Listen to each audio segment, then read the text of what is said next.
Thank you for having me here today. This is a real privilege and honor. I thought about putting on a black turtleneck and jeans. That would have fit the environment, but I tried a black business suit instead. I have been asked to talk to you about the economic case for education. Pretty easy job, I might add. I think the only thing that might be easier is trying to make the proof that the University of Utah has the best football team in the state. But let's have some fun here. I'm going to go back in time, and I'm going to show you a graphic that goes way back to the first of human civilization.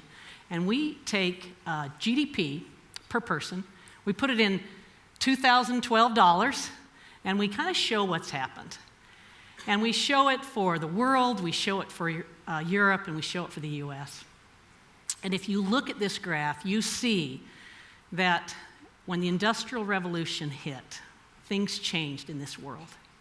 And I think it's really helpful perspective because life used to not be so good.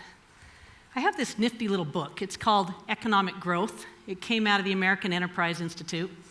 And the authors describe what life was like, and I want to just read this to you. It says, for almost all of the 10,000 years of recorded history, the vast majority of humanity had to eke out a subsistence living in pain and difficulty. Only those with some claim to royalty or privilege enjoyed a chance of a flourishing economic life, though even they were subject to diseases and afflictions now eradicated in our wealthy contemporary world. The deep poverty that was the global norm for most of human history is almost entirely foreign to modern Americans. Living some 260 years after the Industrial Revolution began, typical 21st century citizens have little sense of how unusual in human historic terms is the material prosperity that surrounds us. Now, just to give it a little bit more visual tell, a little bit later in this chapter, they kind of describe the living conditions. Let me read that to you. Homes were dark and cramped. Dirt floors and smoky interiors were standard. In a world lit only by fire, light after sundown was precious and hard to come by. Literacy was unusual. Who could afford to educate a young person? And secondary schooling unimaginable. What family could afford to give up an adolescent's work even if such schooling existed? But these kinds of deprivations were but the tip of things. The deeper issues were physical. Life was grueling and painful, full of hard labor, with nothing but the roughest medical care, all compounded by the slimmest margin of protection against the weather. It goes on to talk about how life expectancies were around 24 to 36 years of age. All right, that is pretty grim stuff. And what happened is that things started to change. And this accelerating pace of change built and built and built until you got where we are today. So when I talk about education, I'm really talking about change. I'm really talking about how new ideas create new opportunities and life gets better. So look at this graphic. You see that between the agricultural revolution and the industrial revolution, 8,000 years. Then you go from the industrial revolution to the light bulb, 120 years. Then you go from the light bulb to the moon landing, 90 years. Moon landing to the web, 22 years. And from the web to the mapping of the human genome, 9 years. And I would just suggest to you that none of us in this room have even a clue about what the future holds. Steve Cruz just talked about his son and the robot, the flying robot. That son knows more about the future than we do. The pace of human change and the human brain's ability to do things and to make life better is phenomenal. Now, I have this thing I do. I graduated from college and started as a junior economist in Governor Bangerter's office in 1985. I want to tell you what life was like in 1985. A couple of thoughts. Y'all, most of you are old enough to remember floppy disks. We had a single floppy disk that we shared among a group of economists, and that floppy disk had Lotus 123 on it. And I would use it for an hour, and then I'd take it down the hallway and give it to my neighbor who would use it for an hour. That's how we did spreadsheets. It's unbelievable. We would hook into the mainframe at the University of Utah with a telephone, and we would put it into a machine that had these suction cups. And you'd like put the phone into those suction cups. I've seen some nods. And this noise would sound. And it would be how we would communicate and do demographic projections for our state. Here's a thought. If you were a smoker, you could smoke in your office at the state capitol. If you were in a cubicle, you couldn't. If you had a private office, you could smoke. And then for those of you that are legislators in the room, the busiest place in the state capitol was on the third floor outside the House of Representatives, where there was a phone bank of payphones. They're not there anymore. And it's interesting because in 1985 is when the first .com was registered. It's when the first catalytic converter was tested in Sweden. It's when Windows 1.0 launched. It just gives you a feel for how different the world can be and is. So I'm real fond of this photo. Many of you have maybe seen this. This is when the unveiling of Pope Benedict XVI. And you kind of got this Vatican-esque kind of feel in these people. And if you look down in what I think would be your lower left-hand corner, you see this one flip phone. And someone kind of recording this event. It's a big deal. It's 2005. I've got my flip phone. I'm live. 2013, Pope Francis.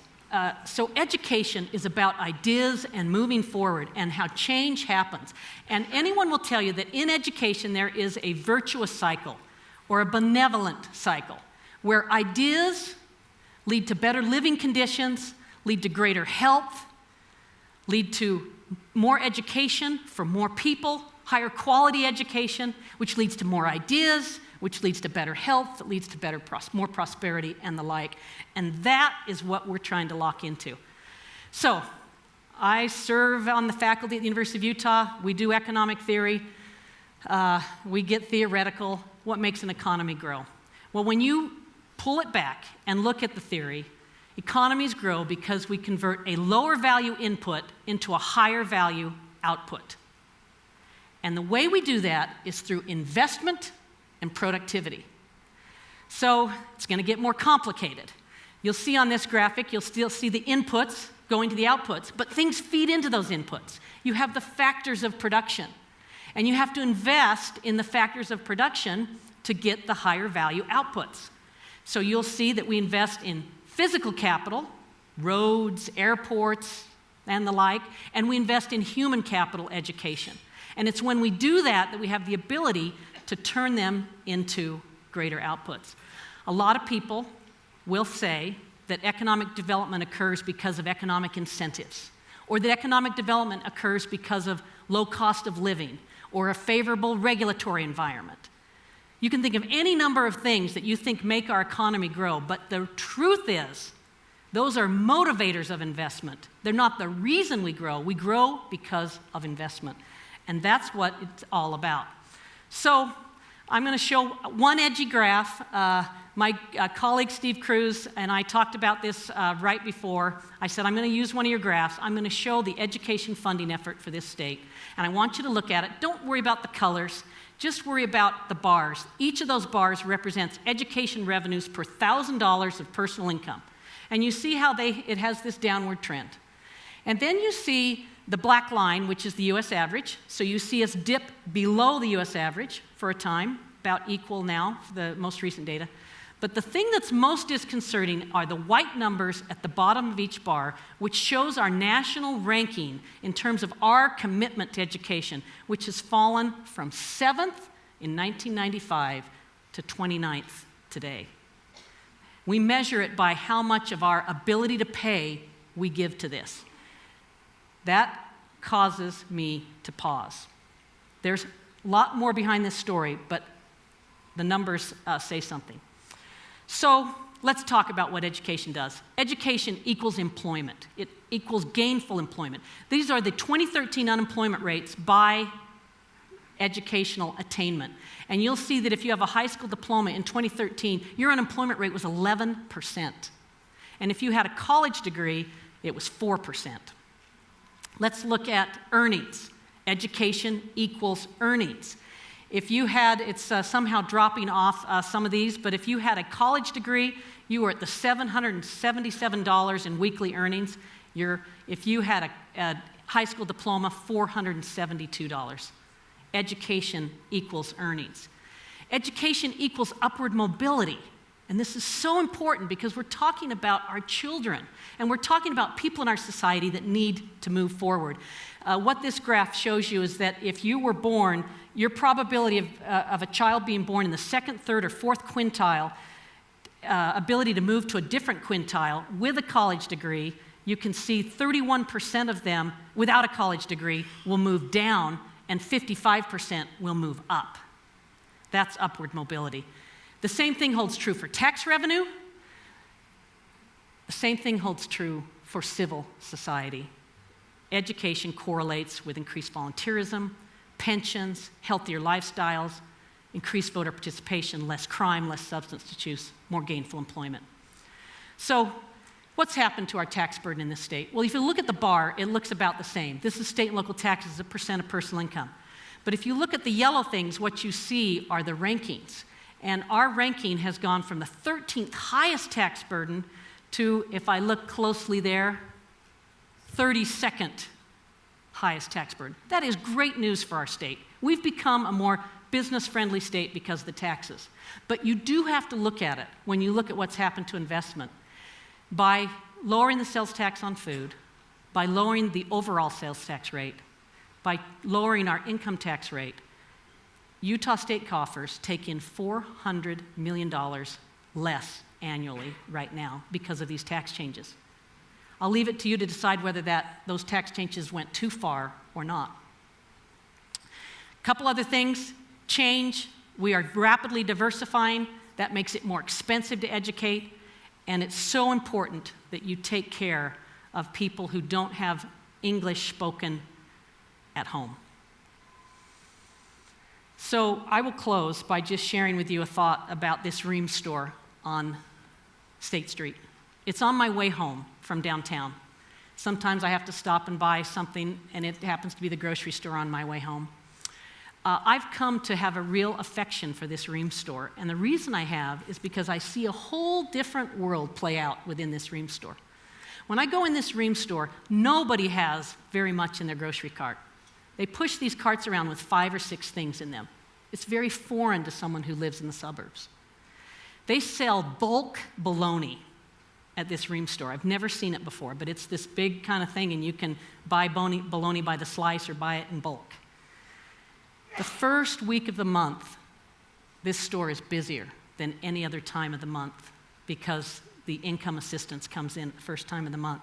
And I would just suggest to you that if we are not taking care of people who are in this store, we will pay a dear price. This is the data on income inequality. It's a little nuanced, but that top line shows you the top 5% and their net worth. The blue line shows you the next 45% and their net worth, and then the bottom 50% and their net worth.